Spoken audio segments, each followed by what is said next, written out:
Okay, because this is the Kolitz lecture, I chose a topic that's very traditional in historical linguistics, the topic of the regularity of sound change. This is a long-standing controversy. Some of us know it as the neo-grammarian hypothesis, referring back to a group of philologists in the 19th century. And the hypothesis, well, one way of stating it is sound change applies in a phonetic context without regard for grammatical or lexical factors. Or it can be stated as the regularity hypothesis. Sound change is lexically regular. It applies to all words with the required phonetic conditioning. So this is the hypothesis we're going to examine, and let's talk about what we mean by the parts of it. So for example, by grammatical factors, we mean word or morpheme boundaries, lexical classes like noun, verb, or adjective, particular constructions, and specific grammatical morphemes. So if any of these factors appear to influence a sound change, we would talk about grammatical conditioning, I guess, or grammatical factors in sound change. Now, lexical factors, that would mean there are no lexical exceptions to a sound change. The regularity hypothesis refers to the regularity across the lexicon. So then we have to say, well, what do we mean by sound change? Because, of course, it's not just any time a sound changes is a sound change, right? It's a systematic change in the sounds of a language that occurs in a phonetically defined environment. So it seems like the regularity hypothesis is almost by definition. So the question is, can we really define sound change this way? In particular, this definition of sound change rules out analogical change, and which is based usually on morphological categories, and it rules out loanword adaptation. Okay, why do we care? Is this an important hypothesis? Should we have been talking about it for 150 years, or should we give it up? Well, it's very important for comparative reconstruction because that depends heavily upon the regularity of sound change. And that's indeed why the neo-grammarians were interested in it, because they had, in working out methods for comparative reconstruction, they had come up with this notion that sound change appears to be regular. There's another reason, though, and that's for our explanations. As Hans Heinrich Hock and Brian Joseph, who was here, is now left for the Historical Linguistics Conference, what they say is, only with phonetic conditioning do we have a basis for understanding how sound change originates and why it is similar across languages. So if it weren't phonetically conditioned, it wouldn't be similar across languages. Each language would do it differently. So it's important to establish that it is phonetically conditioned, and once we've done that, we have to figure out what to do with apparent exceptions. There are some popular explanations for apparent exceptions, and the first is that analogy occurring after the regular sound change curtails or extends the change. This is something that happens a lot, and so it's a good thing to refer to if you're trying to figure out why a form appears to be an exception to a sound change. And I'm not going to show you examples just because I want to get on to the more positive parts of my talk. The other thing that sometimes people suggest is that sound change can be blocked so that grammatical information is not lost. And we will address that to a very small extent. Okay, I'm going to propose a hypothesis for some cases that appear to be, well, irregular, to show some lexical and grammatical conditioning. I'm going to show you those cases and show you, I hope, what's going on. So what I'm going to argue is that apparent interference by grammatical and lexical factors can be explained by phonetic factors if, one, we take into account token frequency in the diffusion of the sound change through the lexicon, and two, we expand our notion of phonetic environment to include alternating environments, which I'll explain to you in a minute, and discourse factors that affect things like the rate of speech and the degree of stress and things like duration. Now, the second point is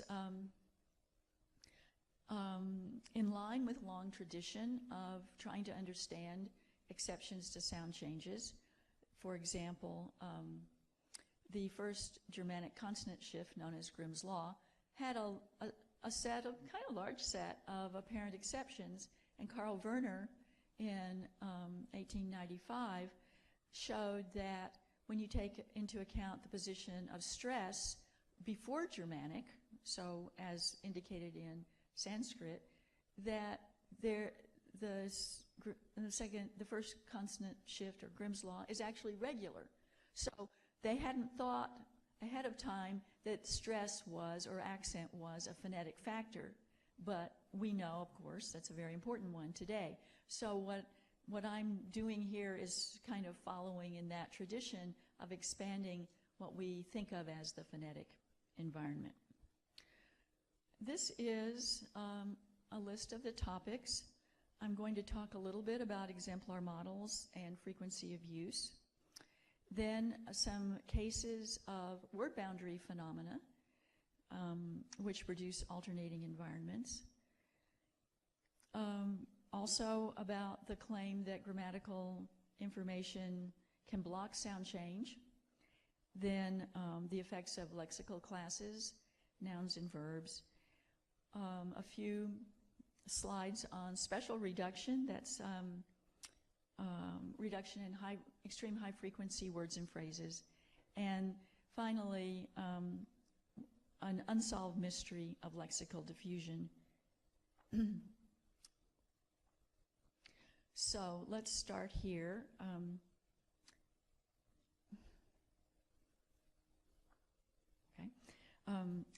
How do exemplar models work, and how do they interact with frequency of use?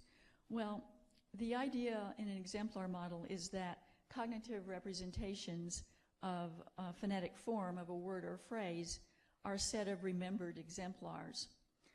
Exemplars are grouped by similarity to one another, creating prototype effects. This is, I'm citing here research from psychology. So that means that exemplars are, there might be a central core of members of an exemplar cluster and then more marginal members. Newly experienced tokens of, say, phonetic form are mapped onto existing exemplars based on phonetic similarity, strengthening them. So that means that exemplars based on more tokens exert more influence on the category as a whole. Again, the psychology literature has demonstrated this. Now, when a change is ongoing,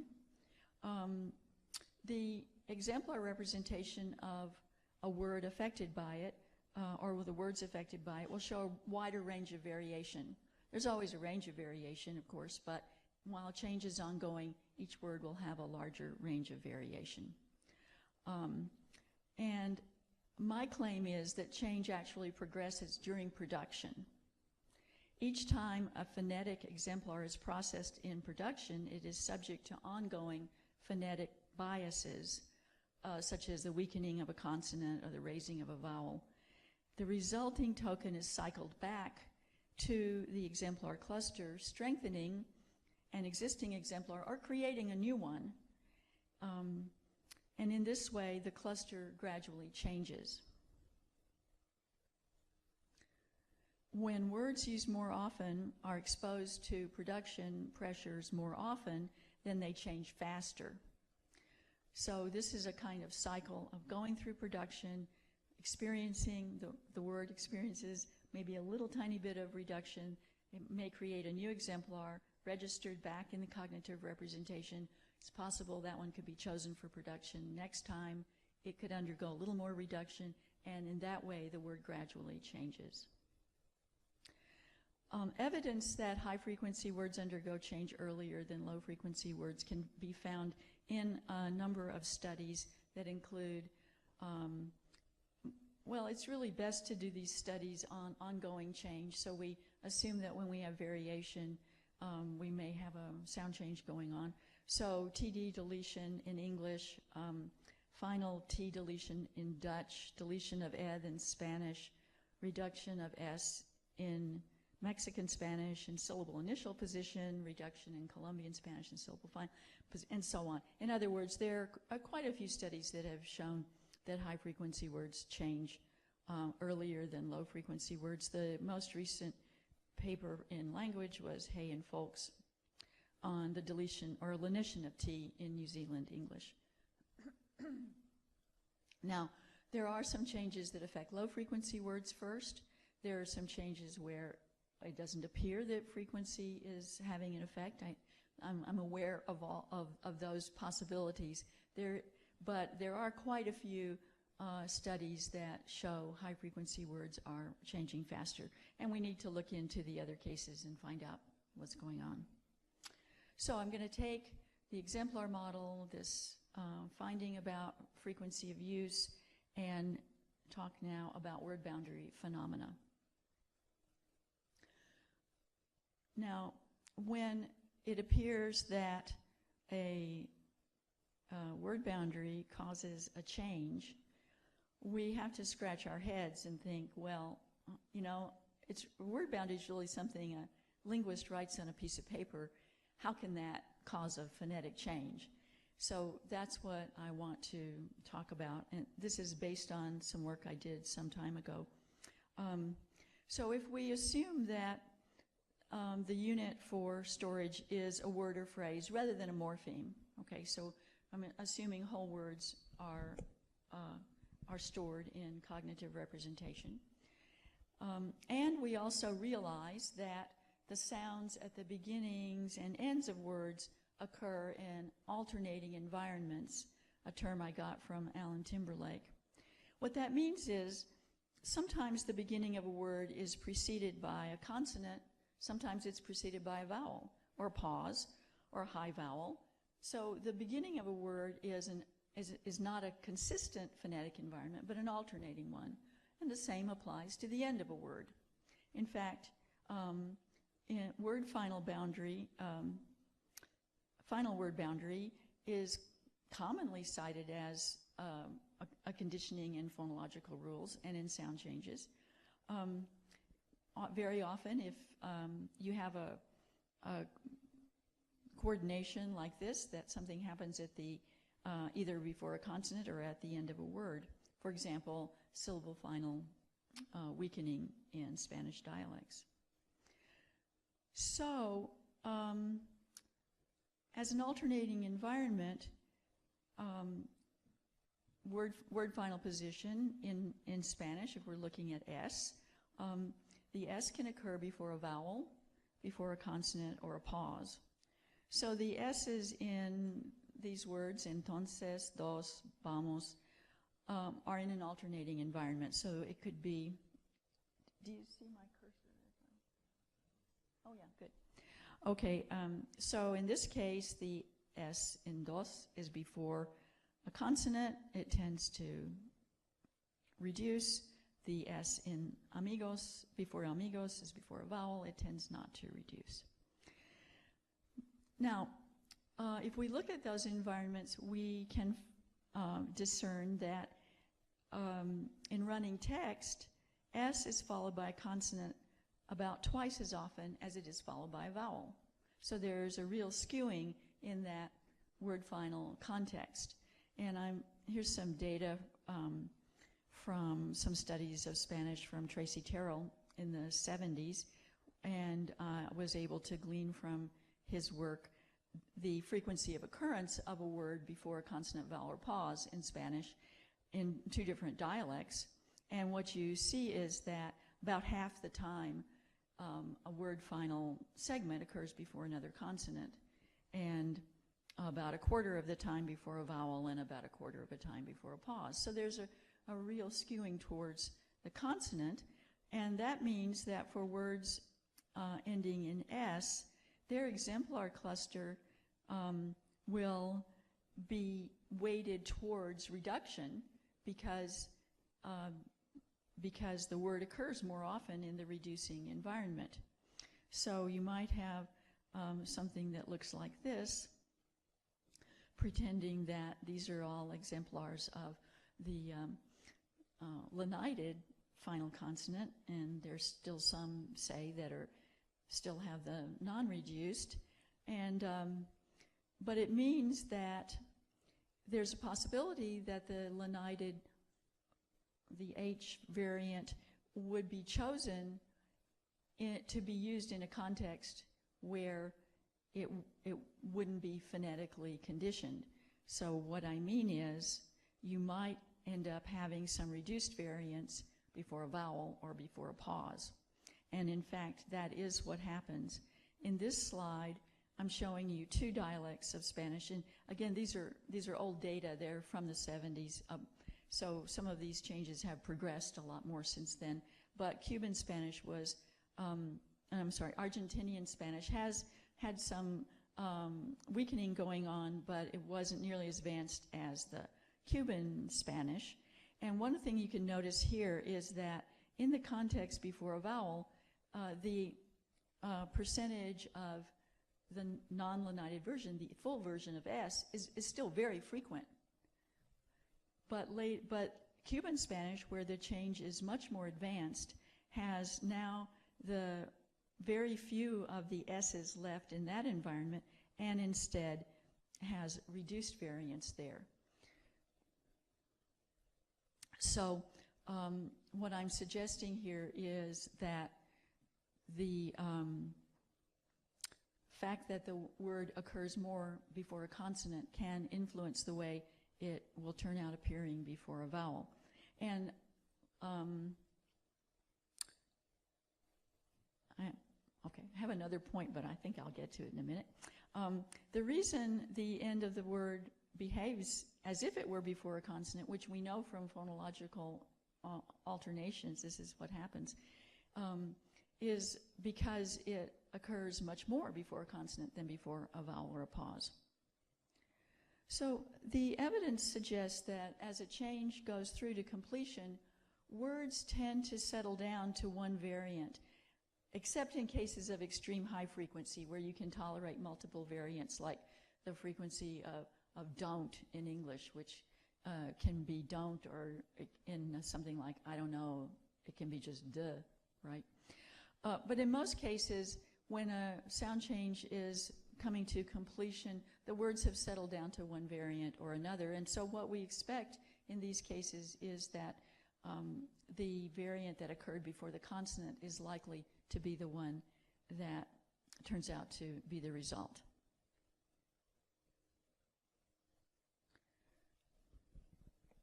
So the progress of a sound change, given a particular word, depends upon how often the word occurs in the phonetic context for the sound change.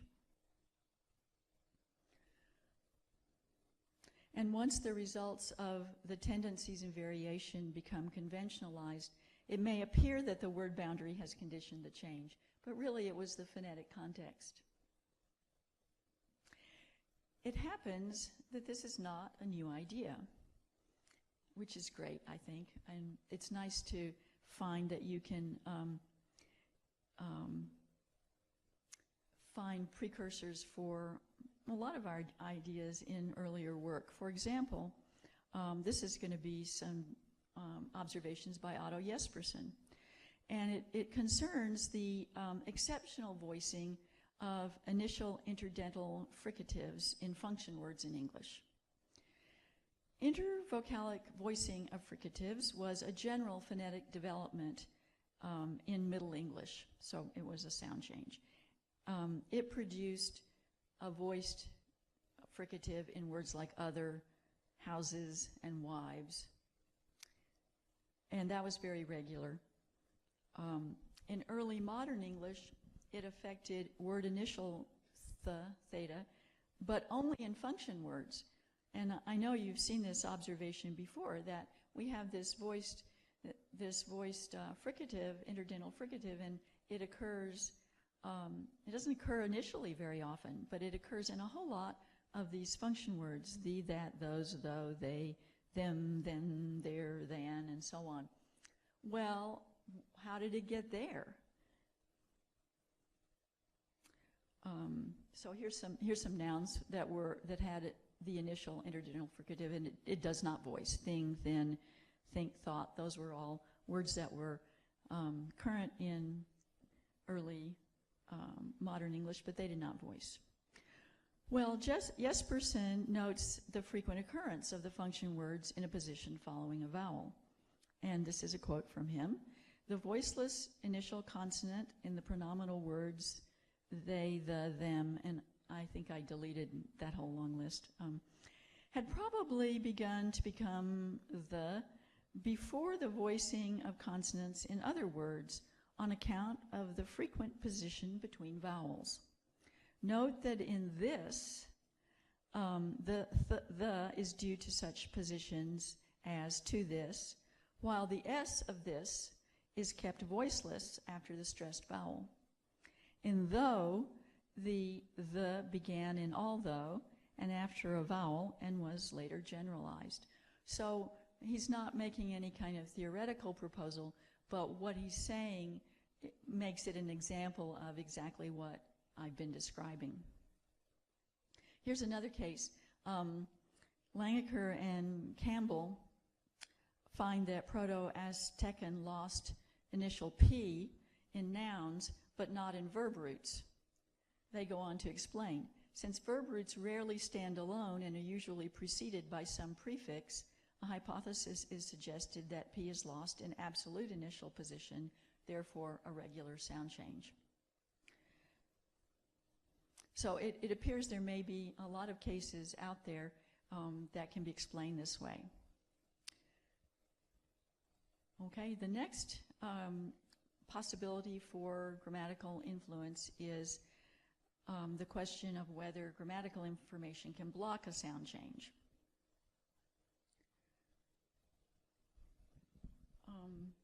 This is not, it's not a really very popular hypothesis because there's so many documented cases where grammatical information is obliterated by sound change.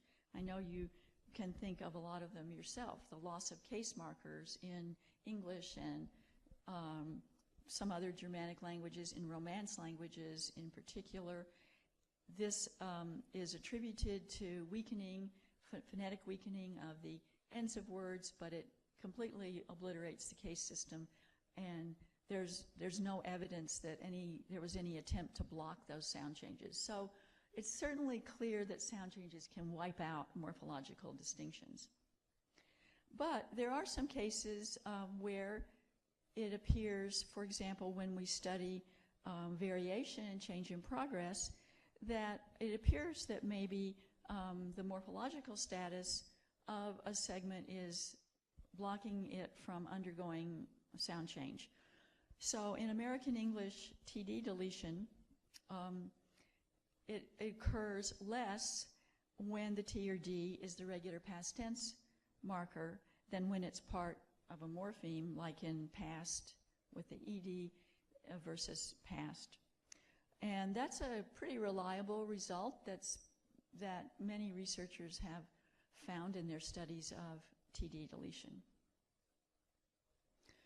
So I took a look at TD deletion. I used a corpus that Otto Santana had put together, too lazy to go get my own, right? So what I was really looking for were frequency effects. I wanted to see, well, are high-frequency words undergoing this change at a higher rate than low-frequency words? And what I found was frequency effects among all the words that I studied, the 2,000 tokens, frequency effects among regularly inflected past tense verbs. So even with a regular inflection, if you're a high-frequency verb, you're more likely to be to undergo deletion than a low-frequency verb. And also frequency effect among the double-marked past tense verbs like told, kept, slept, and found, which are often cited as having more deletion because you don't really need the T or D because you've got a vowel change. However, even these show a very strong frequency effect.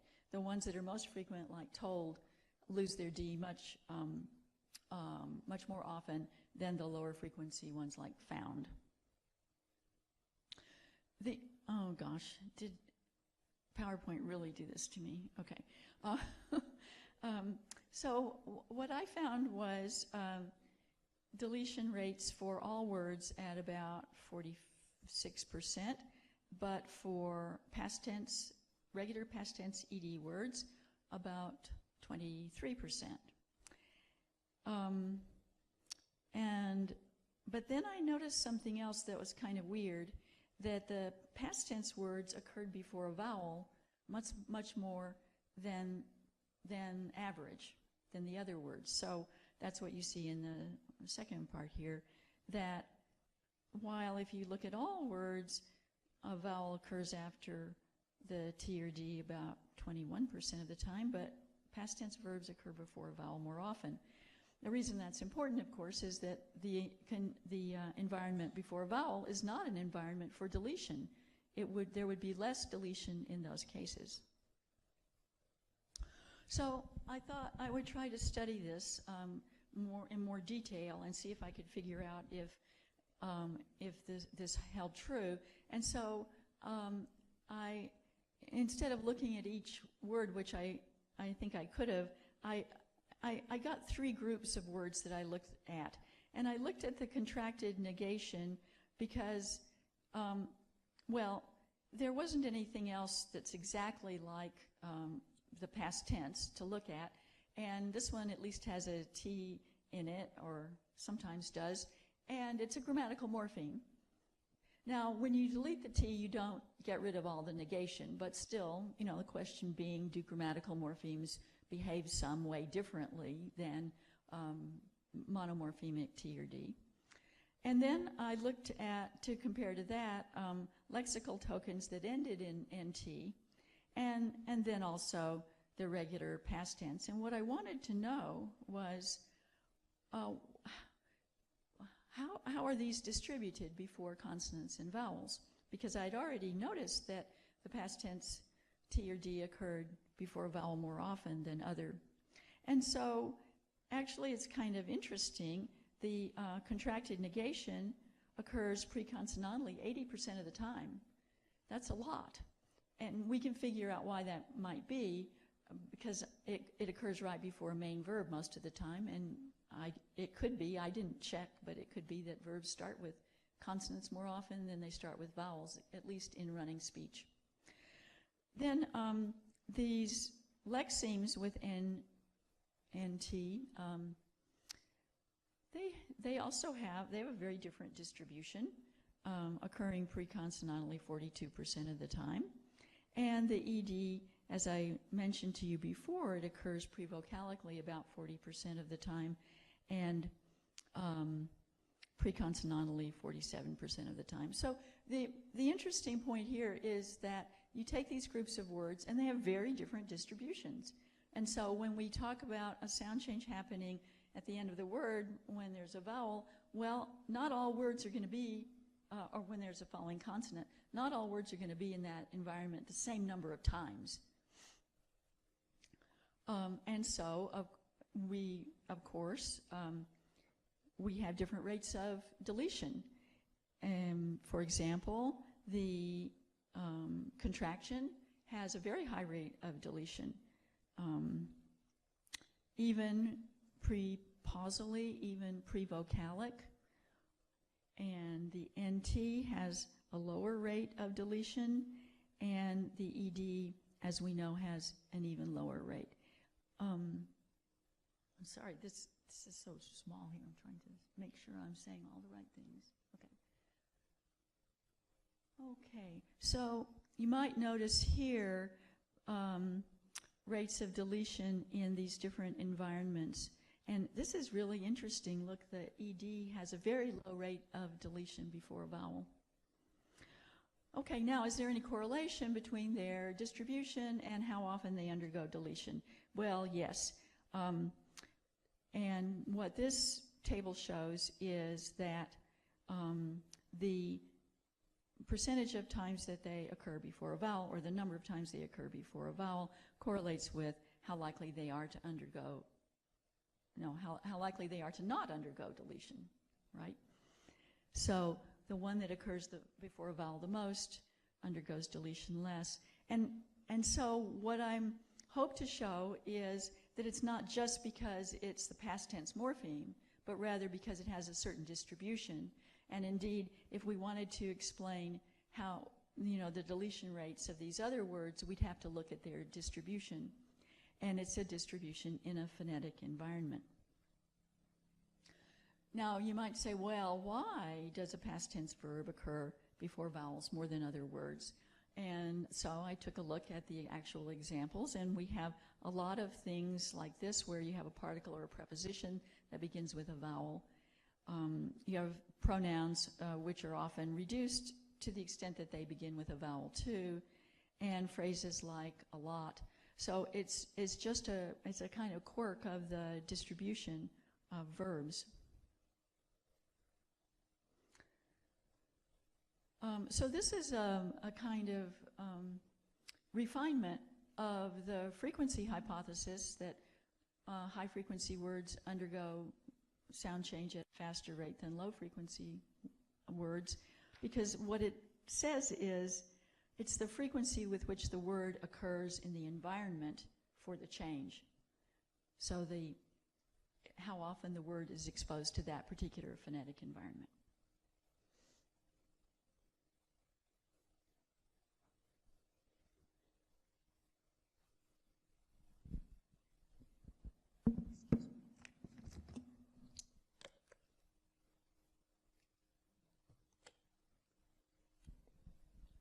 So another topic is whether or not a lexical category can influence sound change. Sometimes we find lexical categories seem to be a factor in variation.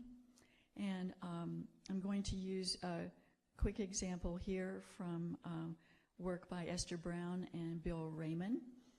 There's a well-known sound change in Spanish by which Latin F became, written as an H and then deleted, so it underwent a lenition process in the 15th and 16th century.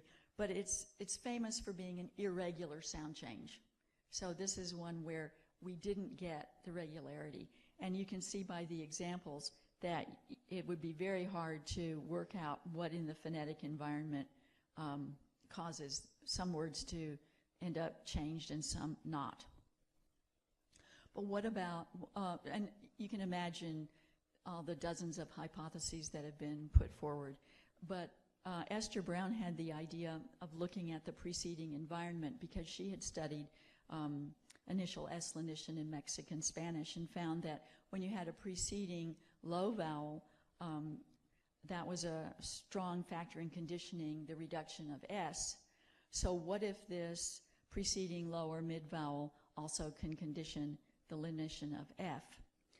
So her hypothesis was that words that are more often preceded by a low or mid vowel would undergo the change earlier. So they looked at a text from 1499, and just to show you what's meant here, so here's fazer, which becomes hacer, and sometimes it's preceded by a vowel, a mid vowel, sometimes by a low vowel, sometimes by a consonant, and then here is fin, sometimes preceded by a vowel, consonant, etc. So what they did was count all the words that had Latin F and checked for their environments, and they have a measure they call frequency in the favoring context. And then they compared that to how these words turned out in modern Spanish. And what they found was that the words that ended up with orthographic H, which of course is 0, were in the highest quartile of words occurring in a favorable phonetic conditioning environment. And the words that, that were more like kind of half and half were in the lowest quartile. So they argue that this preceding environment of a non-high vowel was what conditioned the outcome in modern Spanish. And so we have to imagine then that there's a period of variation. In this particular case, the change stopped for some reason, which we don't know, at some point, and certain words then lost their F while other ones did not. And their claim would be, and it sounds like it's at least one possibility among maybe other factors, their claim would be the words that were the most reduced were the ones that had already occurred before a non-high, after a non-high vowel more often. Now, I bring this up in connection with another paper that Esther Brown did testing for oh, I'm sorry. Well, this is just another analysis they did. So she also looked at whether nouns or verbs would lose their F or not to any significant degree, and whether or not frequency affected that. And what she found, again, was that it wasn't the frequency of these categories of adjective, noun, and verb that conditioned the changes in the probability that they'd end up with a reduced consonant, but rather their frequency in this favorable condition. So maybe when we look at sound changes and we say, oh, nouns are more likely to undergo this change, well, we should look at the phonetic context in which nouns occur.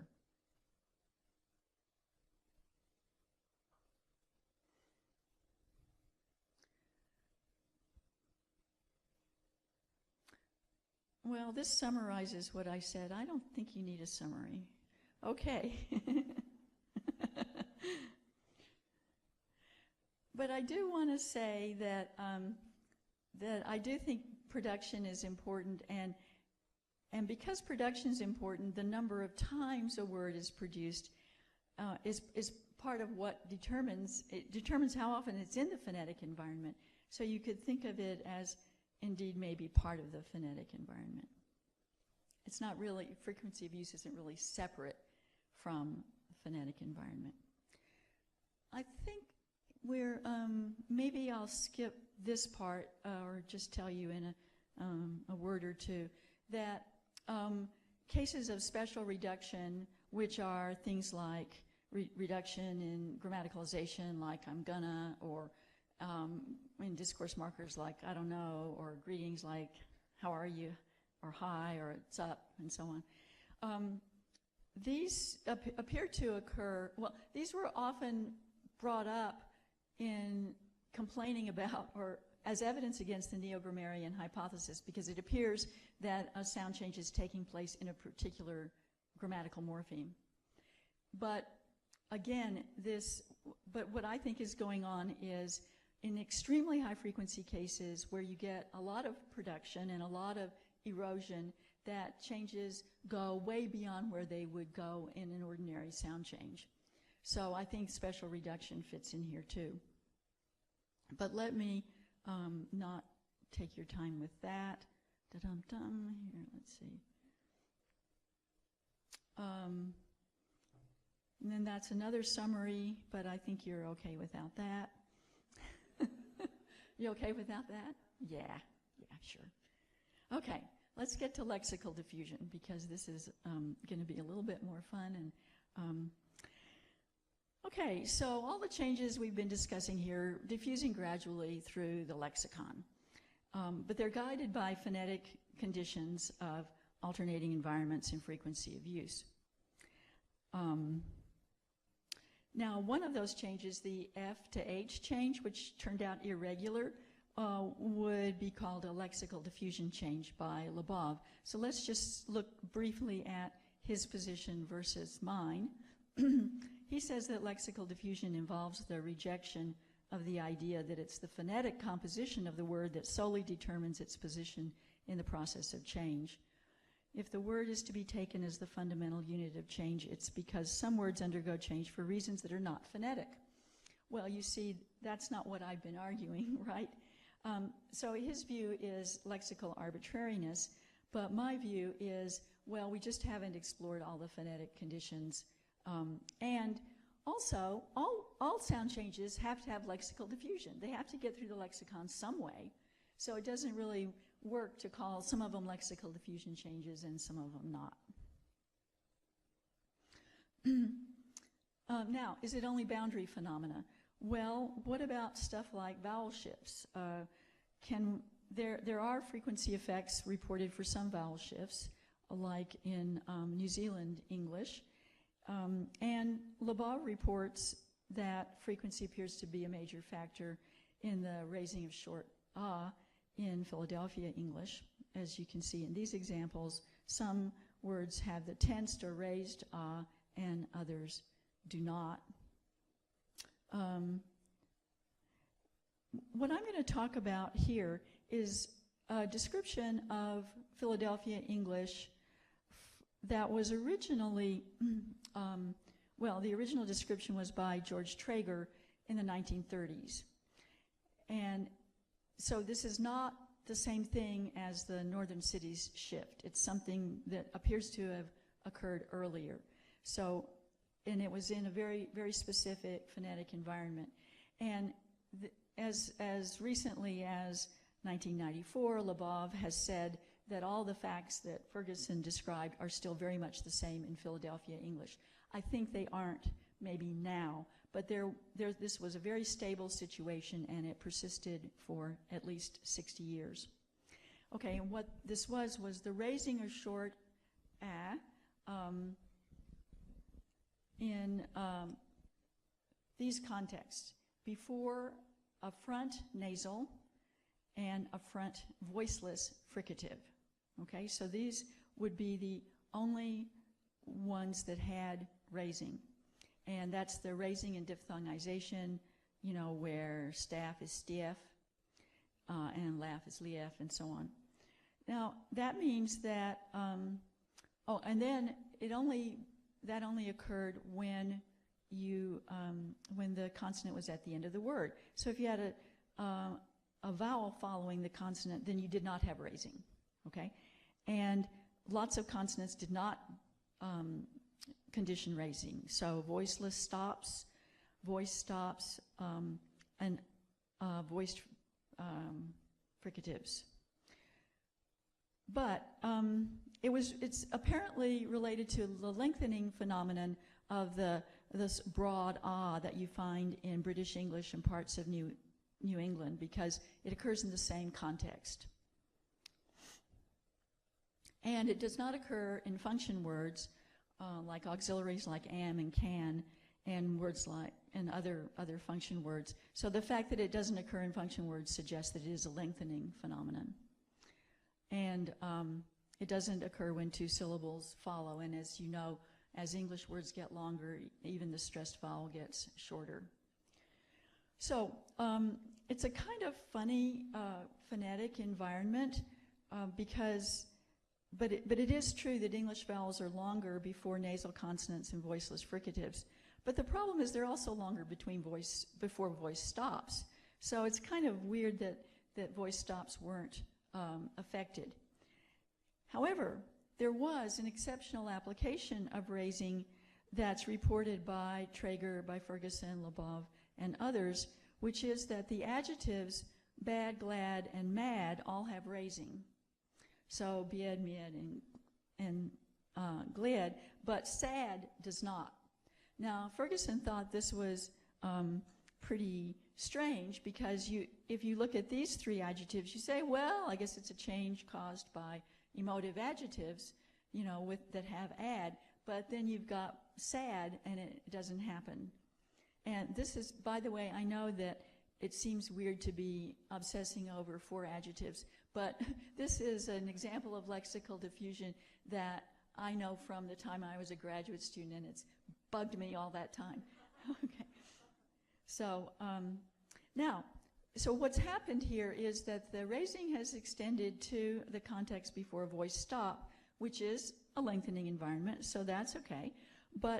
And it doesn't apply to velars, so it wouldn't extend to velars. And it doesn't extend to words that have a voiced fricative, because there are almost no words with a and a voiced fricative in English. And that's what this is arguing. So instead, it extends to these words. This is a rank order frequency from the soap opera corpus, which is in the 2000s. So it's current frequencies. And what you see here is that bad, glad, mad, and sad are among the most frequent words ending in ad in English at this period. However, and also notice that, I'm going to talk about grab a little bit, but there are, except for grab, there are just no ab words that are very frequent. Now, what I need to do is explain why dad doesn't undergo raising and grab, and I'll do that here, because if we look back in COHA, which is the Corpus of Historical American English, then we find that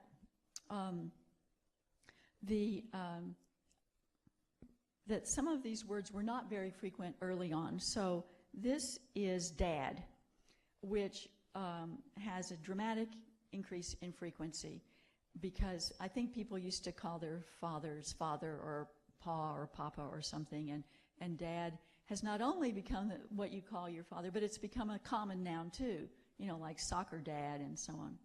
So we really need to look at the frequencies back here. The other one that's a little bit frequent that wasn't before is grab, which has gotten to, is now used hyperbolically a lot. Like, I'll grab that data for you, for example. So those adjectives really are the most frequent a words with a voice stop at the time this change took place. And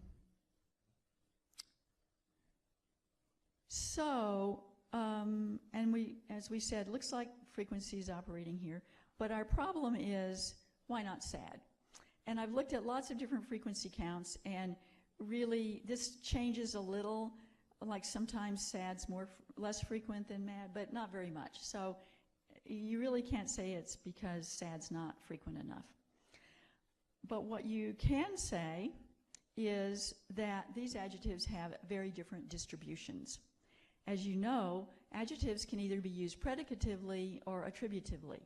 And notice that glad is only used predicatively, as in things like I'm glad, we're glad to be here, and so on.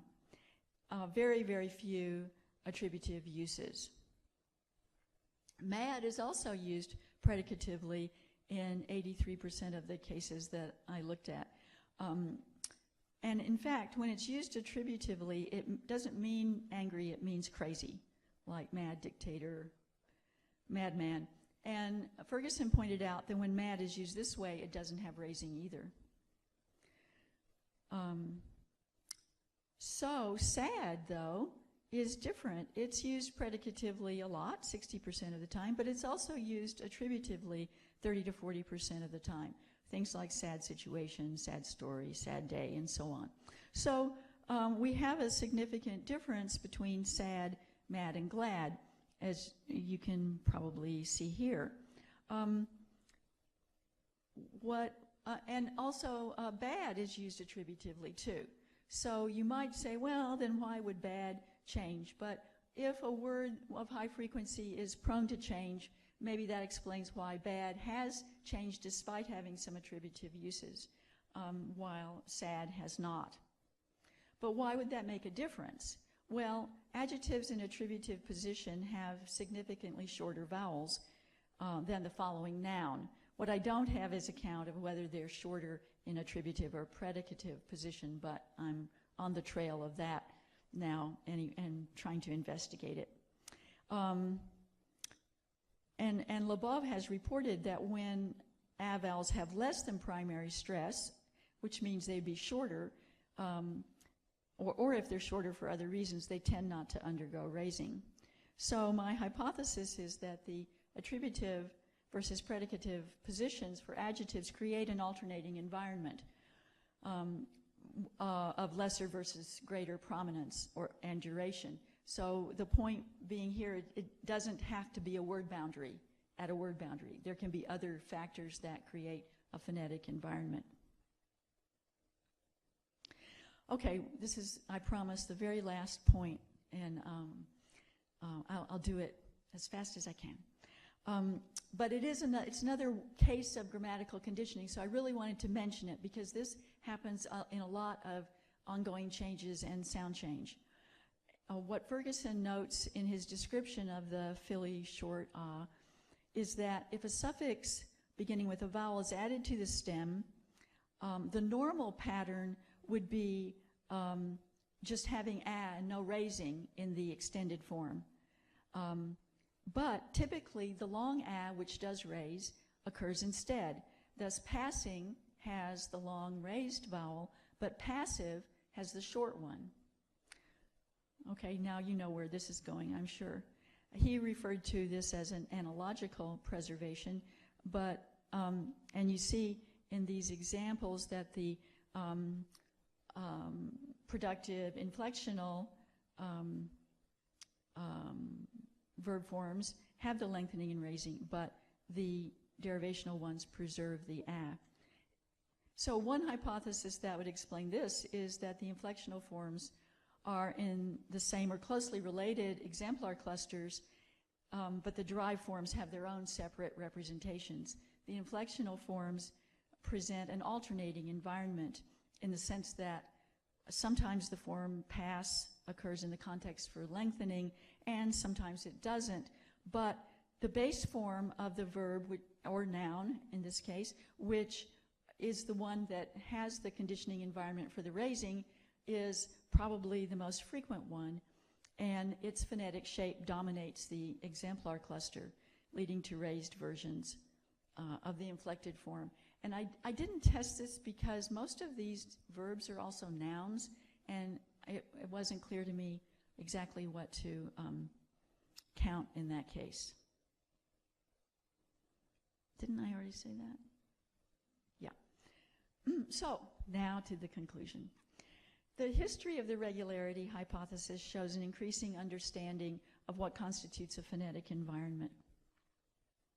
Stress or accent, as we pointed out, word boundaries are alternating phonetic environments, prominence affecting duration, morphological structure influencing what's stored together and what constitutes an alternating environment. So many cases that look like they would be lexical or grammatical conditioning of sound change can be shown to be epiphenomenal if we take this broader view of phonetic context and consider the frequency with which a morpheme, word, or phrase is used in the context that affects the final outcome. Thank you.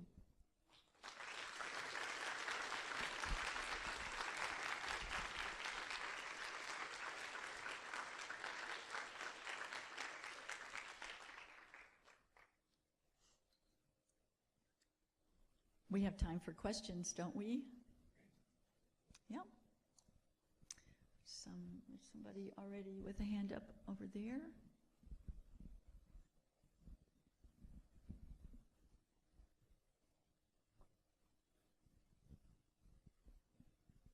Thank you. So you just mentioned the past tense in English. So I'm just wondering, like, I think for most of the possible environment for past tense, it is also possible for past participles. So, like, do you have any comment on why the en ending for Old English past participles have like a greater loss than the past tense, and sometimes it's replaced by the d suffix? You know, I think that is more likely a change under morphological pressure, because the en participle, of course, is it's the older form, and but the new, more productive ed form has come in and is gradually replacing those. So it's similar to the regularization of the past tense verbs in their, the ones that used to take a vowel change and now have ed. It's similar to that process and not a phonetic one.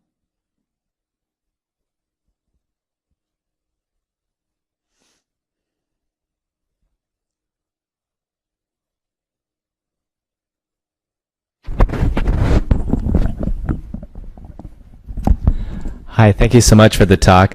I was wondering, at the kind of beginning you mentioned that exemplars are thought of as words or phrases. And you mentioned kind of the fact that the verbs that had prepositions after them had certain phonetic environments. What is your next steps when it comes to looking at these ideas of phrases that occur together? Because I know that in computational linguistics, once you start doing collocations of words, the frequencies go all over the place. So how do you see that affecting this research going forward? Well, there's already been work on the conditional probabilities of two-word phrases with regard to TD deletion. So, well, some of Dan Jurafsky's crew did that. And also, something that is relevant and very interesting is that in some languages, when you have a final consonant deletion, if you have, you can set up an alternation between a construction that maintains the consonant and one that doesn't. And that's what happened in French liaison, where you have final consonants retained in certain constructions or high frequency phrases. So that is definitely, that's definitely relevant. So the question is partly in the representation. So you asked, okay, so I said, well, the unit is a word or a phrase. Now, I believe in gradients. So I think that a word may occur frequently in a certain phrase. Well, that can be indicated in the cognitive representation too. So it's a little complex to get it all in there, but I agree with you that that's the next step, or, I mean, it's a step that's being taken, yeah. There's one here. Yes. First of all, I wanted to say thank you for a very interesting talk. And second, I noticed that a lot of the examples given as proof of the theory are drawn from corpus data in either Spanish or English. And my question is, in a historical context where you might not have that kind of corpus to be able to compare to figure out what was the context outside of the words, how would you go about implementing it as far as reconstructions go? Well, I don't think you can. I think what we have to do is learn as much as possible from ongoing changes and changes that are well documented, and then make inferences from those changes to ones where we have less information. Hi. I am. I'm wondering when it comes to the proposition that use and frequency are the mechanism by which these sound changes occur, how that theory can accommodate weak or non-existent effects when they arise. So, for example, another Philadelphia example is I raising. I before voiceless went from I to oi. And Meredith Tamaga, in fact, coded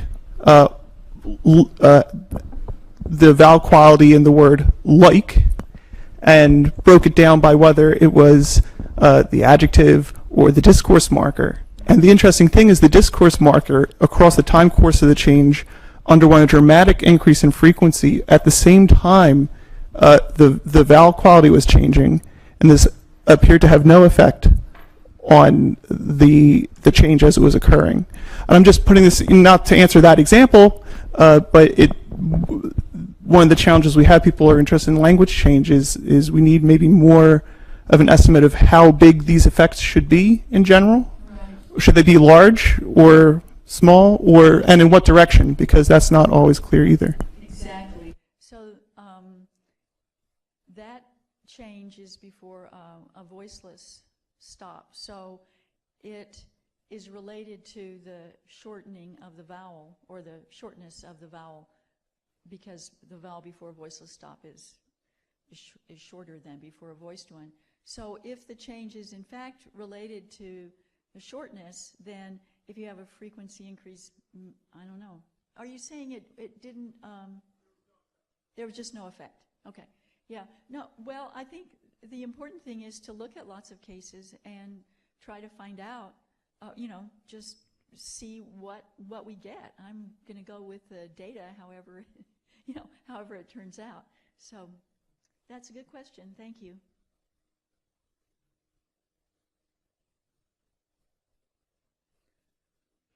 There's Stuart here. Hi, Professor. My question is how to combine exemplar phonology with endangered language research. Say it again. How can combine the research of endangered language and exemplar phonology? It's a good question. One thing is that, well, there's certain things that follow from exemplar categorization, say, of phonemic systems, which are that you might have some marginal phonemes, or you might have variation in certain words. And I think exemplar theory tells you not to ignore those things. Go ahead and put them in your description, right? There's been a tendency in structural kind of descriptions to try to make everything fit in. And I think that acknowledgement of as I said, marginal phenomena and variation, I think that's a good effect, don't you? Okay, thanks.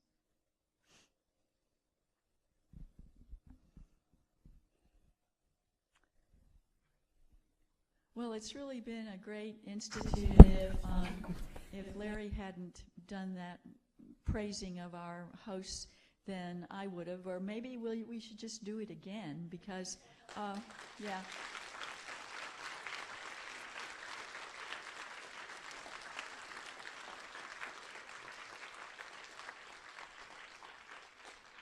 And indeed, it wouldn't happen if we didn't all come, so good for us too, right?